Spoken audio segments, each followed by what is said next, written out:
Now, our speaker, Dr. Tony Alessandra, helps companies, relationships, and the bottom line. Hey, I like it. He moves around the stage. Looks like he's talking to people. He's looking people in the eye. He's communicating quite well. He was born in Hell's Kitchen, New York City, and raised himself from street fighter to university professor through sheer determination. I think it's a lot of useful information. Very interesting, captivating. Excellent. Very good. Tony earned his MBA from the University of Connecticut and his PhD in marketing from Georgia State University. He was inducted into the Speakers Hall of Fame in 1985 and is a member of the Speakers Roundtable, a group of 20 of the world's top professional speakers. He's very interactive with the audience. He really makes you feel a part of his stories. Dr. Alessandra is a widely published author with 14 books translated into 11 foreign languages, including Collaborative Selling, Communicating at Work, People Smart, and several others. Gets a point across, throws in some humor. It's good. I'm walking out with a lot of tools.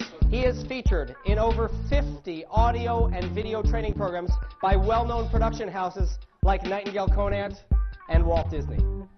Tony Alessandra was recognized by Meetings and Conventions magazine as one of America's most electrifying speakers. His delivery is just awesome, and it really makes worth a wonderful seminar. Presenting his program, The Platinum Rule, let's give a warm welcome to Dr. Tony Alessandra.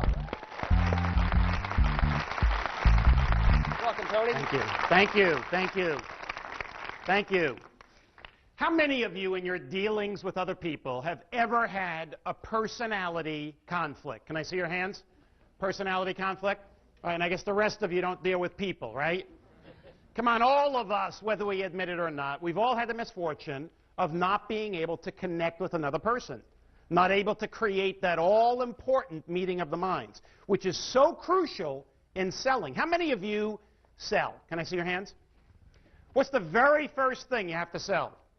Yourself. If you can't do that, it makes everything else that much more difficult. But if you can connect with somebody, if you can build rapport, if you can get them to like you and ultimately trust you, it makes the selling process that much easier and quicker. Agreed? I believe that you can create a lot more rapport with people and a lot less tension with them based on how well you practice the golden rule. Practice it appropriately, you're going to create a lot more rapport with people. Inappropriately, you're going to create some conflict. Now, before I go any further, let's make sure that we're all listening from the same perspective. What is the golden rule? Anybody? The golden rule. Do unto others as you would have them do unto you. I believe in that. I practice it. I live it. I breathe it, especially when it comes to values, ethics, honesty, consideration. However, when it comes to interpersonal communication, the golden rule can, and frequently does, backfire. Now, why? Well, the way it is stated, if you practice the golden rule verbatim, you would basically treat other people the way you would like to be treated. Does that make sense? No. The problem is, do other people want to be treated the same way you do? No. Probably not. Probably not at all. I mean, I learned that firsthand when I moved from New York City to San Diego, California. When I moved to San Diego, I practiced the golden rule. I treated everybody in San Diego as if they were New Yorkers. Do you see a potential problem here? Came on too strong, too fast, too in your face, too aggressive, even when I asked people to do things that under any other circumstance they would do. It was reasonable, it was correct, they would do it. But it wasn't what I was asking that irritated people. It was how I was asking. It was my approach, it was my demeanor. And as a result, they dug in their heels and they decided not to budge. Not because of what I was asking, but how I was asking. Now, I believe that what we need to do is practice the true spirit, the true intent of the golden rule. And I call that the platinum rule. The platinum rule, very simply stated, is do unto others the way they want to be done unto. Or treat people the way they want to be treated. Does that make sense? Basically, what I'm asking is for you to talk to people in ways that make it easy for them to listen to you. If you manage or lead people, what we need to do is manage and lead people in a way that internally motivates them to want to follow. And I also believe that you need to sell people the way they're comfortable buying, not necessarily the way you're comfortable selling. This concept is called adaptability. Adaptability is your ability to change your approach, to change your strategy, depending on the situation of the person you're dealing with. That is adaptability. You look at the top salespeople across the board, and they have some level, typically a high level, of adaptability. Adaptability is being able to go into an account and adjusting your approach based on the information you pick up about that person. If you didn't adjust your approach, why do we need salespeople? I mean, we could just send out a video or let them see a presentation over an internet, because it would be the same to everybody. One of the beautiful aspects of face-to-face selling is that you can go in, you can size up a situation, you can determine needs, you can present solutions, different solutions, customer by customer by customer, based on differing needs, but more importantly, you can adjust your approach, the how you sell, based on the customer's style, their personality, their behavior. So, what I want to do is share with you a concept that I'm sure every single person in this room has been exposed to a minimum of one time, somewhere in your life. Maybe a different way. But how many of you, second, third time, through a book, a movie, an audio learning program, second or third time through, you heard or saw things that you totally missed first or second time through? Has that ever happened? Same thing's going to happen this evening. Whether you've been exposed to this concept once, twice, 5 times, it doesn't matter. I guarantee you're going to walk out of here tonight with some new insights, some new strategies, some new techniques that will help you connect with people quicker, deeper, and longer lasting. And by the way, it is not just for sales. I know everybody's in here hoping to pick up some tips and tools and techniques for selling. But when it comes to relationships, it's not just the buyer-seller relationship that I'd like you to focus on tonight. It goes way beyond that. If you work with other people and there's any form of collaboration or team selling, this will help you. How many of you are married? This will help you. In fact, many of you are going to say to yourself, I wish my spouse was here. He or she should be listening to this. How many of you have children? This will help. There's no question about it. How many of you have a manager that you report to? This will help. It is across the board. So don't just listen to it from one perspective. It will help you in all aspects, all relationships. Now, let me tell you this. People will not tell you how to sell them. That would make it too easy, wouldn't it? Hey, listen, before you give me your sales presentation, let me tell you the best way to approach me, and let me tell you what works best with me to close a sale. Wow, would I love that, right? Doesn't work that way, does it? They won't tell you how to sell them, but they will show you. And all I'm asking you to do, ladies and gentlemen, is open your eyes and ears and watch the signals that people send you. Now, when I say watch the signals, I'm not going to talk about listening per se, but I think it's crucial right here. When two people communicate face-to-face, they deliver the message on 3 channels consecutively, and then you hear the message on 3 channels consecutively. I'm using all 3 channels right now. Channels are very easy to remember because they all begin with V. There's the verbal channel, there's the vocal channel, there's the visual channel. Verbal, vocal, visual. Let me define them. The verbal channel. If we recorded this program and had it transcribed and gave you a typed transcript, That would be the verbal part of my message. The words and the words alone. Now, if we recorded this and everybody got an audio tape, now you would get the verbal and the vocal. And the vocal is the inflection, the intonation, the pace, the pitch, the pauses, the volume, the speed that can actually enhance or change the meaning of the actual words. So that's the vocal. Now, if we were recording this on video, which actually we are, and you can actually see what's going on, you would get the verbal, the vocal, and the visual. Now, all communications experts say that when you add all three, verbal, vocal, and visual, you get 100% of the meaning of a message. And depending on the type of communication that's taking place, sometimes the verbal is more important than the other two, sometimes it's the vocal, and more often than you can imagine, it's the visual. All three equal 100% of a message. If you miss any of them, I guarantee you, you are missing some of the meaning of the message. If you only focus on the words, the verbal, you may get the content, but not necessarily the intent. Verbal, vocal, visual. Let's talk a little bit about visual. I'm looking at the audience. It looks like a rather young audience, but I want to take you back to 1960. 1960, famous debate, Nixon versus Kennedy. Has anybody heard about that debate? How many people know about that 1960 debate?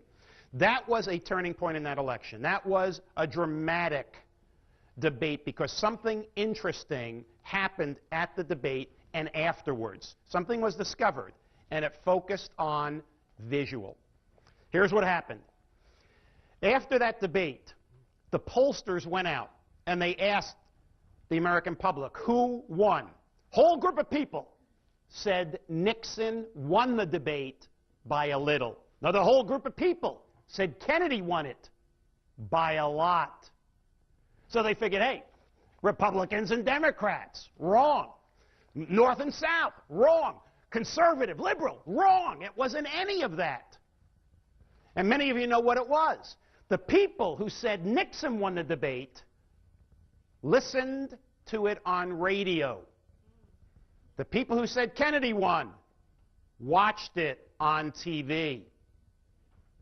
They watched it on TV. Now, between radio and television, was the verbal the same or different?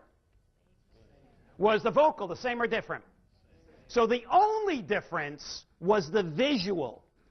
How could the visual have that much impact on somebody's impression of who won or lost? I'll tell you how. If you ever get the opportunity, go to a library, ask them if they can get you a copy of the 1960 debate, Nixon and Kennedy. The first thing I'm going to ask you to do is to totally turn off the volume. Just watch the picture. And it will be very apparent to you why people voted for Kennedy. There was such a stark difference in the message each person sent just by their body language. Dramatic. How about vocal? Do you think you can change things up, mix things up with vocal? I mean, I can say to somebody, hey, nice jacket. Right? You get one impression. I can use the exact same words and say, hey, nice jacket. Same exact words. Very different meaning, wasn't it? Take a single word like oh. In and of itself, it has no meaning. Oh only takes on a meaning as you say it. Now watch how you can change the meaning of that word simply through inflection. I'd like you to say the word oh to convey I understand. Oh. I don't understand. Oh. Now notice it's the same word, different inflection, exact opposite meanings. So if you don't say the right inflection, somebody can misinterpret the meaning. Say oh to convey surprise, disappointment, disgust, affection. Hey, wait a second. That was pleasure. Close enough, but you see you can get in trouble on that one. All right? So, what I'm asking you to do is simply open your eyes and ears. Watch the signals people send you. Verbal, vocal, visual. I'm going to ask you to make 2 simple decisions about people. All right, decision number 1. Is the person that I'm dealing with exhibiting through their verbal, vocal, visual behavior more open or guarded behavior? Now, how do you tell the difference?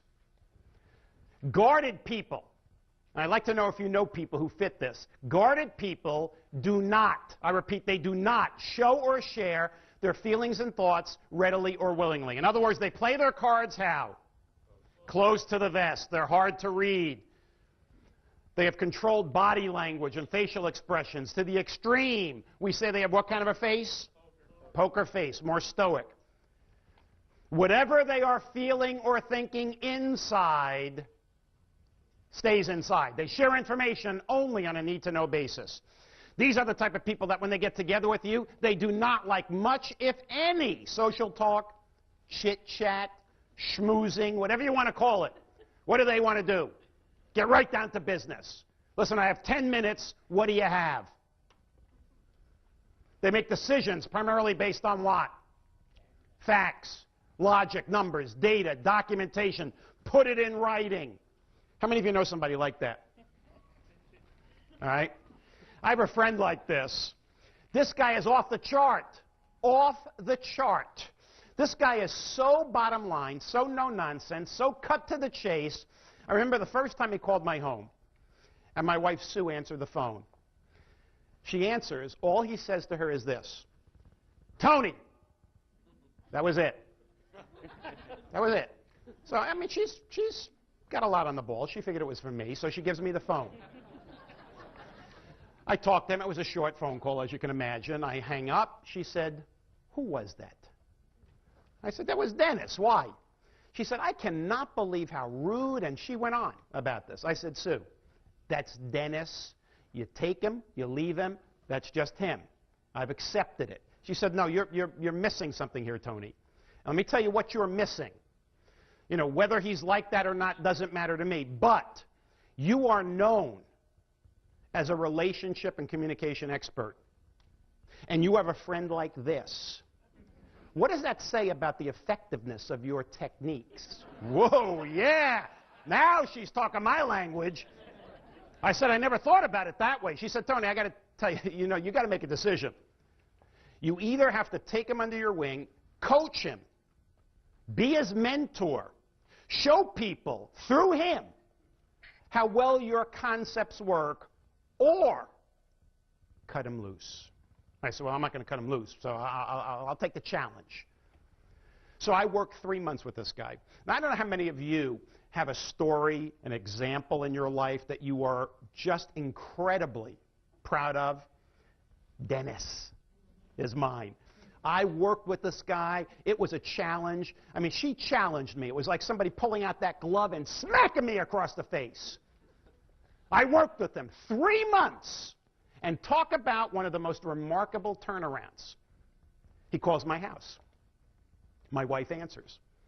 He said, Sue, Dennis, Tony, 300% improvement. You can't get better than that. Unbelievable. This stuff works.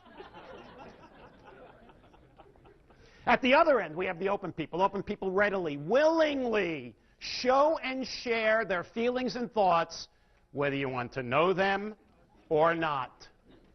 Any subject, anywhere, anytime, fair game. These are the people, they wear their hearts on their sleeves. You could read them like a book. Whatever they're feeling or thinking inside, you see outside. Just the way they are. They also have a tendency during conversation to digress a lot. You know, people like that. Oh, that reminds me.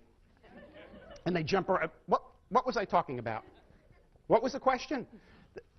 They go off on all these tangents. It's been said about open people that their thoughts are like gumballs. They just fall to the tongue and roll out. Not unusual to leave a conversation with an open person and say to yourself, wow, woo! What did we talk about? Because they're jumping all over the place. And they make decisions primarily based on what? Emotion, feeling, intuition. So we have open people, we have guarded people. Question is, where are you? Where would you put yourself on that scale? Most of the time, with most people, pick a number.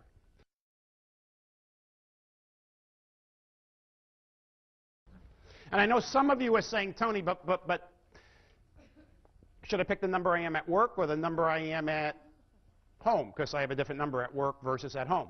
How many of you find yourselves in that situation? One number at work and another at home. How many of you? All right, we call that schizophrenic. Well, not really. You notice I say this is the behavioral style grid. You don't see it saying personality style grid. It's behavioral style. And here's why. Personality is more set in stone than behavior. Behavior you can change. I can decide right now to behave one way with you and an hour later behave a totally different way with you. I can behave one way with you right now and I can behave a totally different way with you now. So I can change and control my behavior like that. That's called adaptability. So the point is, you can have a different number at work or at home. If you ask me, Tony, what number are you? I would say, well, work or home. You say work. And I'd say, well, with my employees or with my customers, because it's a different number. You say, well, how about at home? I say, well, at home, are you talking about the number I am with my wife or my kids? You say, well, your kids. I say, well, which one? I have 4 kids, 4 children, and as fate would have it, one of each of those 4 colors. It is truly amazing.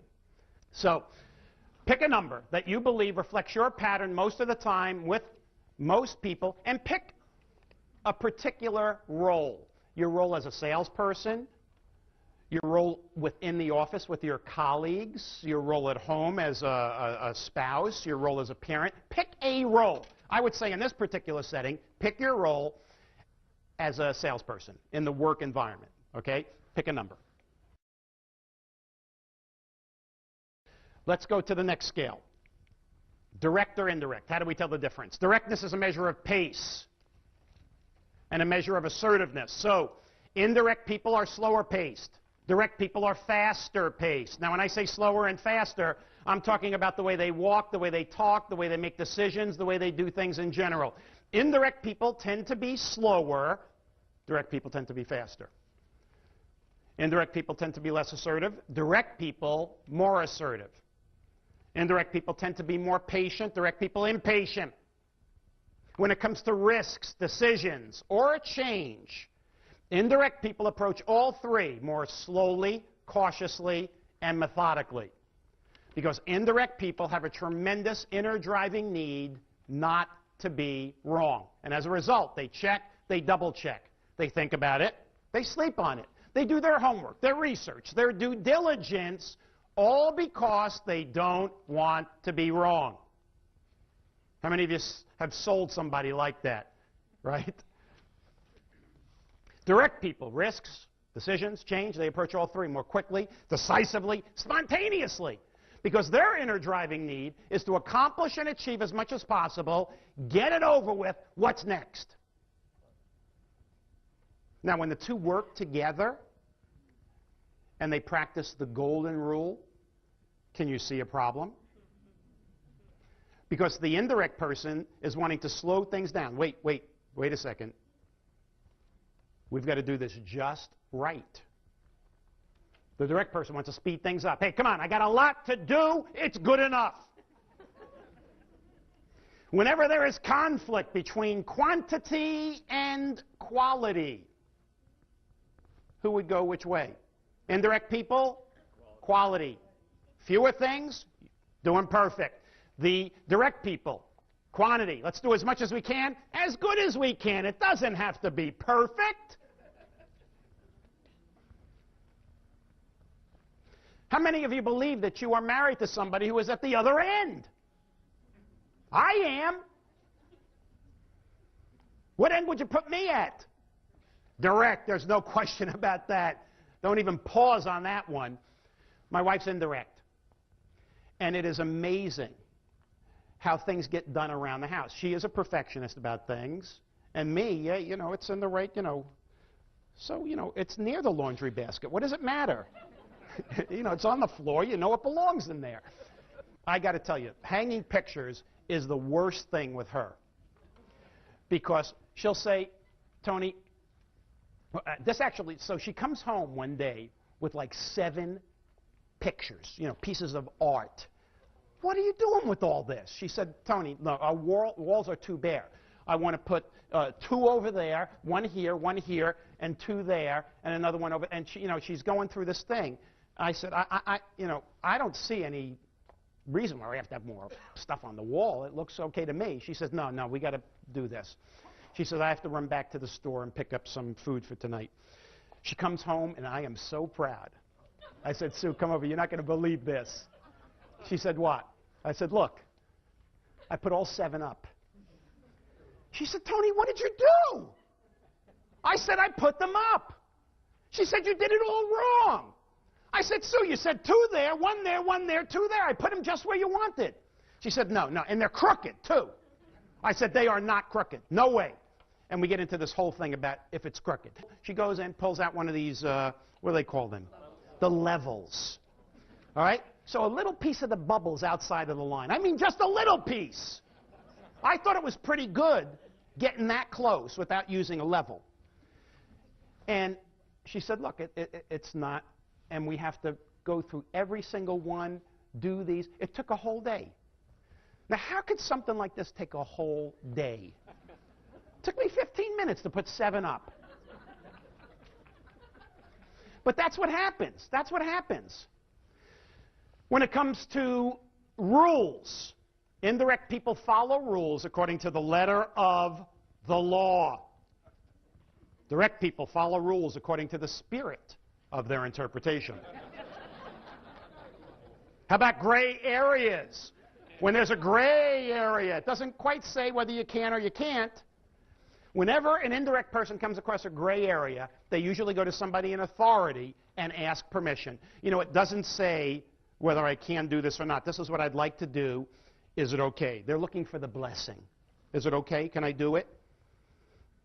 Whereas the direct person, when they find a gray area, which of course they call their window of opportunity, their attitude is, I'm not going to ask. If I ask and I hear no, I can't do it. If I don't ask, I didn't hear no, could be yes. I'm just going to go do it. My philosophy is this. It's easier to beg forgiveness than it is to seek permission.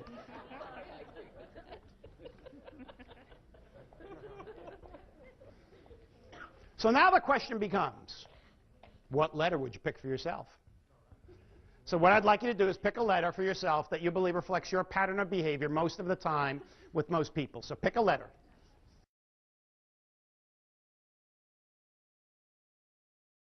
Does everybody have a letter and a number? Okay. Now what I'm going to do is build the model.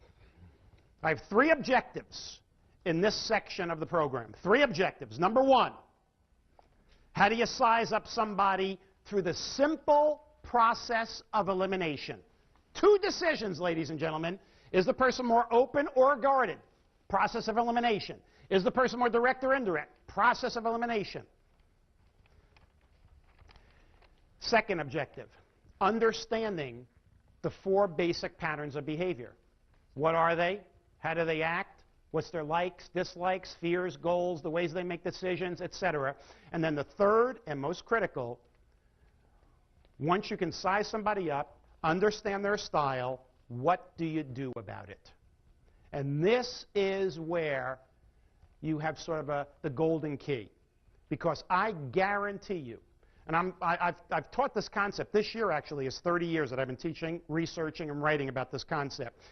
And as you can imagine, in 30 years, I have thousands of testimonial letters. And I can tell you, in terms of sales management, students in school getting better grades, marriages being improved or saved, it works. But it only works if you take it out of here and use it. So Let's see how this audience divides among the four basic styles. How many of you chose as your number a 1 or a 2, your letter, a C or a D? Can I see your hands, please? 1 or a 2 combined with a C or a D. Your style is what we call the director. I'll tell you a little bit about yourself in a second. Directors. How many of you chose as your number a 3 or a 4, but a C or a D as your letter? Let me see your hands. Socializers, party on! How about a 3 or a 4, but an A or a B? Can I see your hands, please? Our relators. Our relators. Hi, how you doing? Thanks for coming. Appreciate it. And finally, a 1 or a 2 combined with an A or a B. Can I see your hands, please? Our thinkers. Now, they raise their hands a little slower because all the facts are not in yet. They're still analyzing this. Jury's out on this one. So there are 4 basic styles: directors, thinkers, relators, socializers. So what I'd like to do is tell you a little bit about each style. I'm going to do sort of a CNN summary here, and then I'll get into some more depth on each one. Let's start with the directors. Where are my directors? One more time. Can I see your hands, please? Directors. Okay.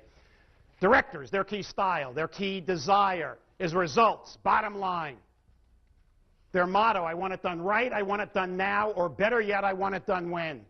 Yesterday. They're in a hurry for everything, juggling a lot of things at the same time and doing them well. If there's any style that is great, natural, in terms of being multitasking, it is the directors. They're great delegators. They're great administrators. They work best under pressure, under deadlines, and they play to win. Another motto for directors: winning isn't everything, it's the only thing. They do not play games for funsies. Oh, let's just play and have fun. Oh, let's not keep score. We don't need score. You know, they always want to know who's winning. Because they work so well under pressure and they're so multitasking oriented, I would think one of their great jobs would be a short order cook in a roadside diner, because they can handle anything thrown at them. Any order, no problem whatsoever. I will tell you this: of all 4 styles, the directors are the weakest listeners. I'm going to have to repeat that for them. They are the weakest listeners, but there's a reason. They don't have time, and they already know the answer. Why listen? So those are the directors. We'll get in more depth in just a little while. Let's talk a little bit about socializers. Where are my socializers? All right? Their key desire: fun, excitement, applause, visibility, recognition. And as a result, they talk a lot about their favorite subject: themselves. Generally speaking, socializers are generally speaking. They have the gift of gab, the power of persuasion. They have the ability to get other people more excited about their ideas than even they are themselves. They are the only group who could win an argument not knowing what they're talking about. They're positive thinkers. They have a sunny disposition. They do not like negativity or negative thinkers. They don't like negative people. And I will tell you, of all 4 styles, they pay the least attention to detail. Hey, as long as it's close, what does it matter? In the ballpark, best guesstimate. You know, you can ask a thinker. Ask a thinker, how much do you earn? Thinker might say $33,335.42. Ask a socializer, how much you earn? They say around $50,000, even though they earn $33,300.